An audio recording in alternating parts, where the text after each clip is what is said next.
miss my kitty. Oh, I'm in New York right now working, so my cat's at home in Texas. Oh, thank you for your cat moment. Thank you. Okay, I'm ready to start now. It's very nice to meet you. it is a pleasure to meet you, Sandra, too.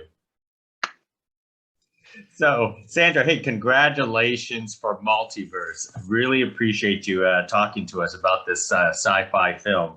Let's start off with that easy question. What initially attracted you to this project? So when I first got the script, I read it. And first of all, I grew up being absolutely in love with sci-fi movies. It's my favorite genre. It's with my dad. We both would watch them all the time growing up on Sci-Fi Channel. And I was always fascinated. I'm like, all right, cool. A world that has many rules or different ways of doing things. And now when I look at it, and now there's a deaf character involved, or if it's deaf people or with a disability, it's like we have a lot to offer nowadays. So when I got the script, I instantly fell in love. Oh, and how my character was written, the relationship with the deaf mom, Marlee Matlin, who plays the deaf mom, and the university students, the, profound students, those three students that are able to sign their friends and they grew up together. The story is just so fascinating. And especially acting double, doing that doppelganger thing, the doppelganger acting. Yeah. So and that was so like a challenge. And I really wanted to accept that challenge. I was really up for anything, action and stunts and, deep, deep layers of acting. I just love it. And I knew I had to do Well, let's talk about playing that doppelganger. How do you actually prepare something like that and get it straight in your head on which characters you are playing?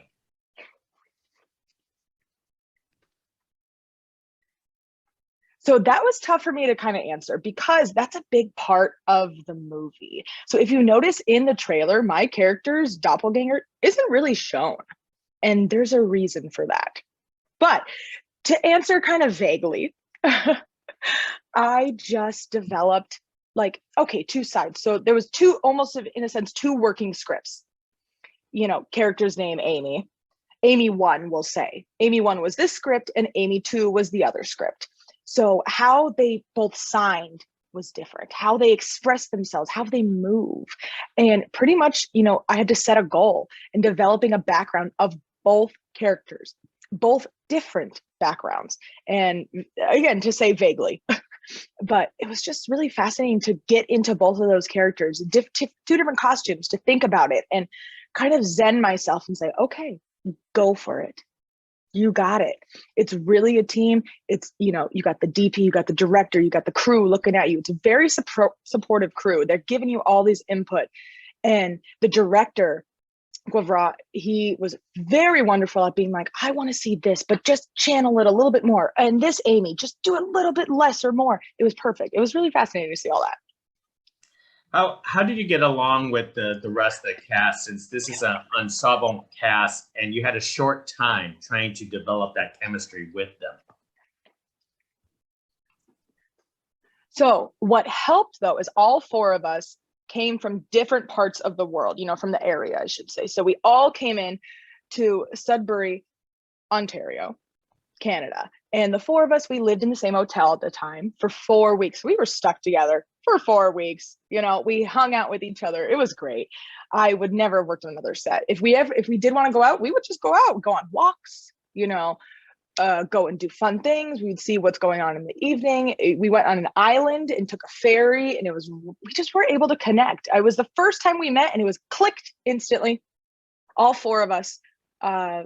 I just can't describe it. It was an instant connection. We didn't struggle to really talk. Like, how do we, make this connection? It was really, they accepted me being deaf if I didn't speak or if I read lips. I do read lips, but I'm not super great at it.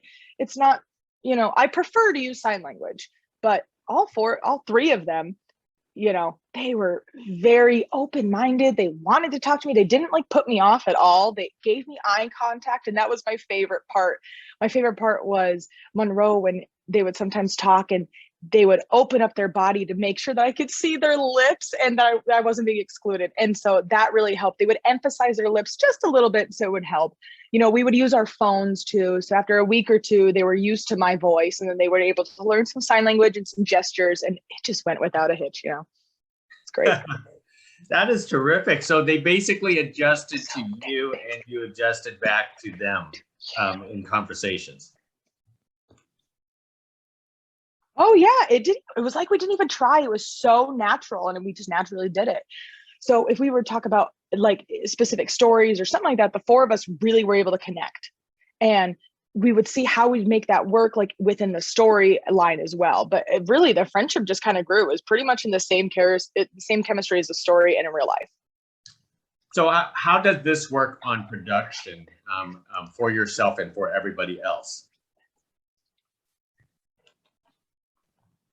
In terms of what?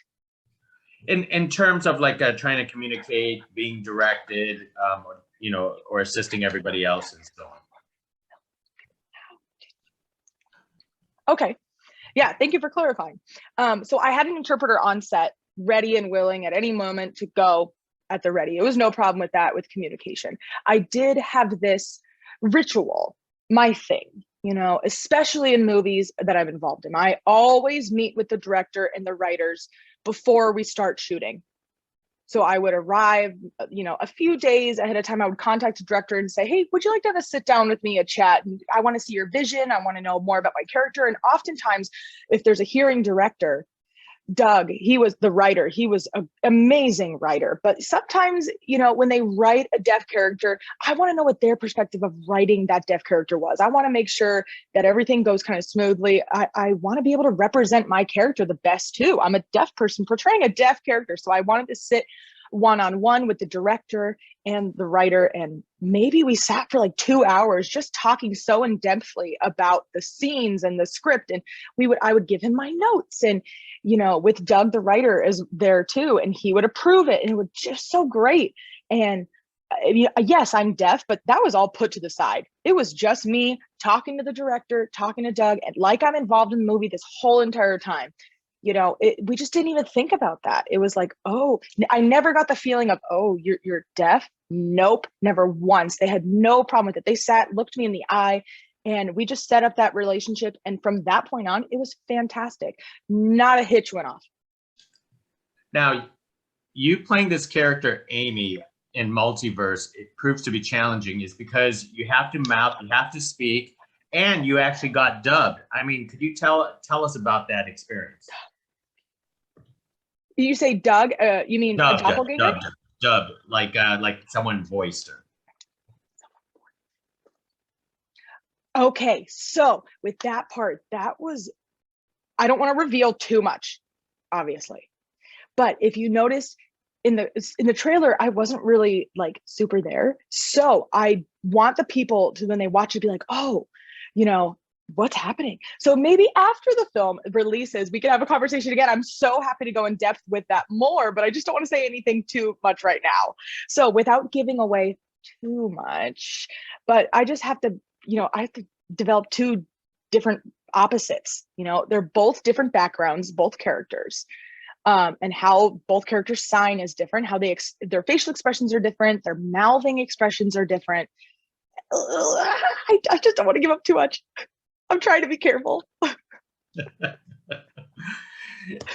It's all right. It's all right. Well, then tell us working alongside Marlee, because she is an icon in this industry.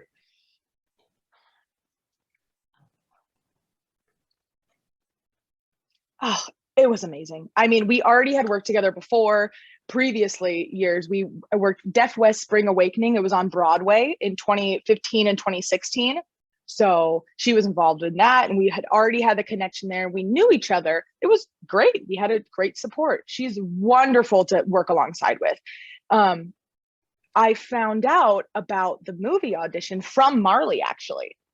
So when I got the audition, I sent in my audition, I got the role, and I was like, oh my gosh, really? I love you so much. And she was like, I'm so happy they casted you. So she was like, I kind of nudged the shoulder, but publicly she put the audition out saying that we were saying that we were looking for somebody. And honestly, we had not had a scene together yet, but it was so much fun to play with her in a scene. Finally, we were able to play off of each other so well. We had the same language, same understanding, same, everything. And I look up to her when I was growing up, and I'm like, wow, I get to work alongside of her. And we've just been able to make this connection and have the support system for each other.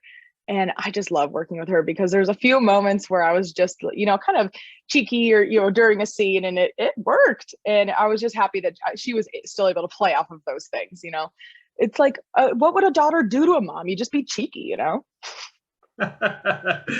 This is great. Now, in terms of opportunities to get these type of roles, because in the past year, very notable films like Coda came out, Eternals came out, yourself on New Amsterdam. Do you find you're starting to get more and more opportunities, especially for the deaf and the ASL community? Oh, yes. If you asked me 8 years ago, I would not believe that we would actually have a deaf person representing in film. Maybe theater. I did theater growing up.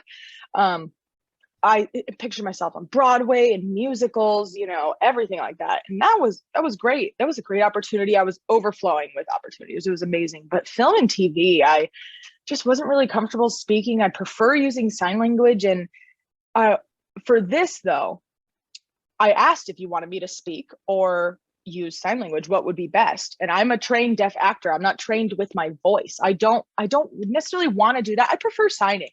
But nowadays, the world changes. We've got a long way to go, but doors are opening. It's getting better. Opportunities are happening. People are becoming more open-minded, and people now are seeing like, oh, the value and diversity and working with diverse people. And it's really interesting, rather than just seeing the same thing over and over and over again. And you have no idea how many deaf people are out there, deaf and hard of hearing actors. Most of them, come from real deaf families, or maybe families that don't use sign language. And it's just interesting to watch the deaf actors on screen using sign language, and it's just equal. We don't think about the disabilities. You don't think about, any of the broken anything. It's just a person living in this world doing their thing. And I want to be a role model for others like that. So now, I'm hoping to see other actors, my friends, my colleagues, they'll kind of excel higher and higher, and I'm seeing it more. Yes. And so I want to keep encouraging and pushing that ladder higher, and more stories and more true, authentic stories can be represented. And I really advocate to push for the deaf community and have deaf writers and deaf, I see it more, but I just want more. It's just the deaf writers. They can really provide so much. Deaf characters, deaf writers, deaf everything. But if a hearing writer does pull in like a deaf counselor for writing, of course, that's absolutely fantastic. And that's another push in the right direction. I want to bring off a off-topic subject. The actress Lauren Ridloff, who's in Eternals right now, in an interview, she talked about the theaters doing open captions, and they should do more of that in theaters. Obviously you would support that, but if you elaborate and tell us how much you would like that idea. Explain.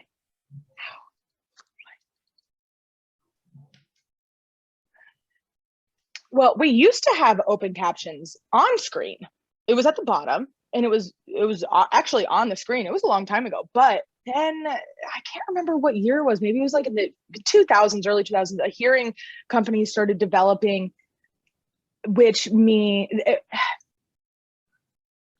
good luck interpreting this part, she says to Ashley. So to me, they have different ways of interpreting. So there is, okay, so the drink cups that you have at the chair. There's a big device that you put in that drink cup, and then there's a little screen in front of you, and the captions just pop up. So you're watching the screen and the little screen in the front of you. I hate that. I don't like it.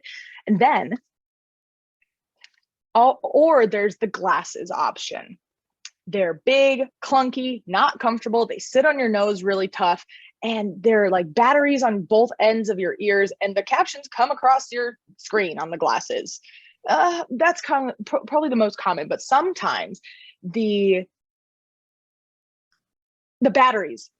The batteries die and you kind of miss the movie, and then you have to go and, sometimes the captions don't work and they're, they drop or something like that. And it's just not a fun feeling to go to a movie theater and be like, hey, I have this giant thing I'm putting in my cup holder. So captions on the screen would just be so perfect. I'm perfect. You just be able to look, I'd be able to enjoy. I guarantee there'd be no mess ups, no nothing. We'd be able to, I wouldn't have to bring anything with me. I could go on a date and I could sit and watch a movie without having, a clunky caption thing. And I can, maybe cuddle alongside my date. It just doesn't always benefit the deaf and hard of hearing people to just give them these kinds of devices. It's sometimes as it's just not as clear. The captions are right there and ready. Great. Well, let me start wrapping things up for you, because you're a sci-fi fan about the multiverse. Do you believe in the multiverse yourself? And what would you do if you met your doppelganger?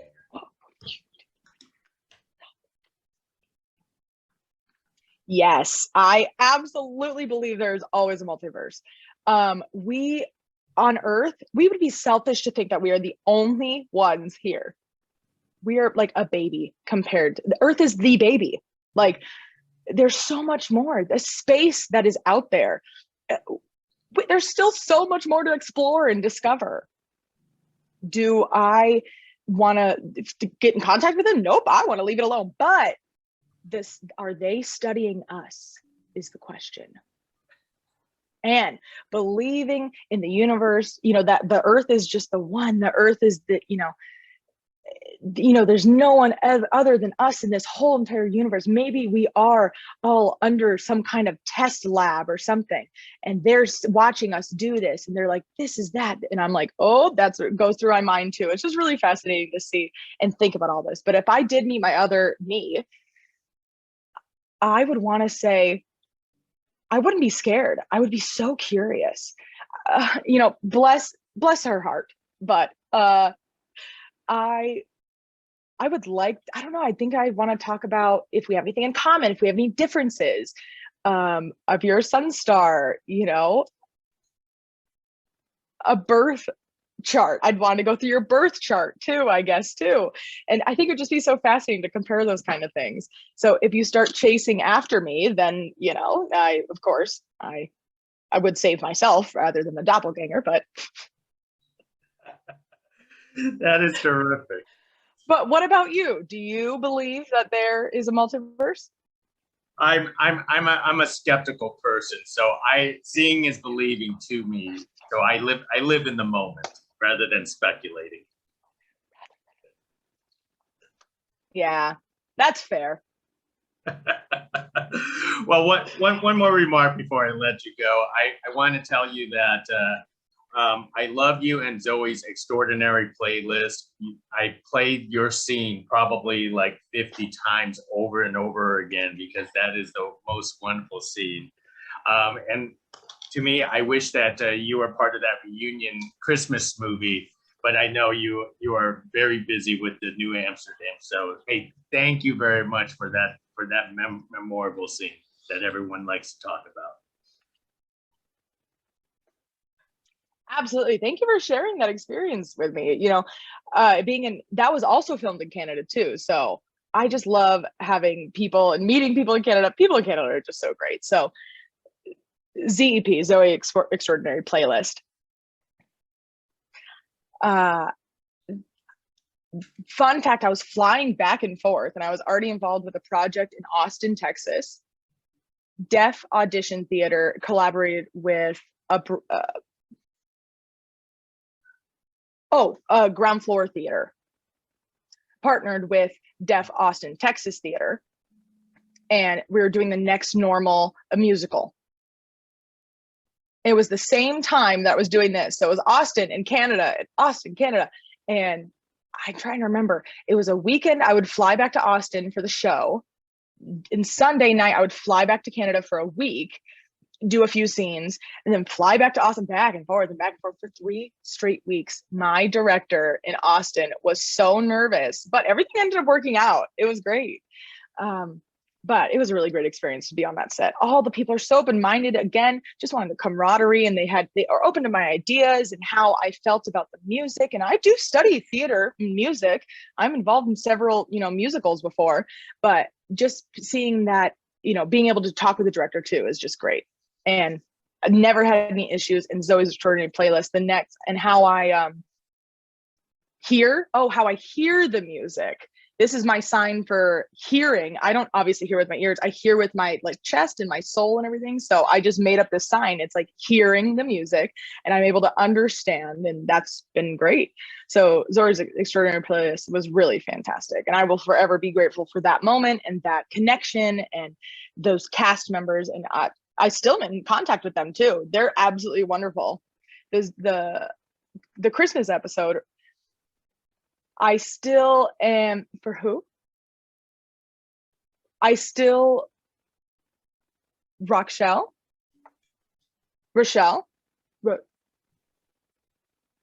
where the Zoe's from, where they're shooting the Zoe's Extraordinary Playlist. I still advertise to them. I still let people know to go and watch. Maybe season 3, they'll be picked up, and then maybe my character will be back. Just maybe, we'll see. Abigail might be back again. I don't know. So I just try and push those things. Terrific, Sandra. Hey, it's a pleasure speaking with you. You are one delightful conversationalist. I hope to do this again with you. Thank you. And likewise, I enjoyed chatting with you. Thank you. Thank you. Thank you.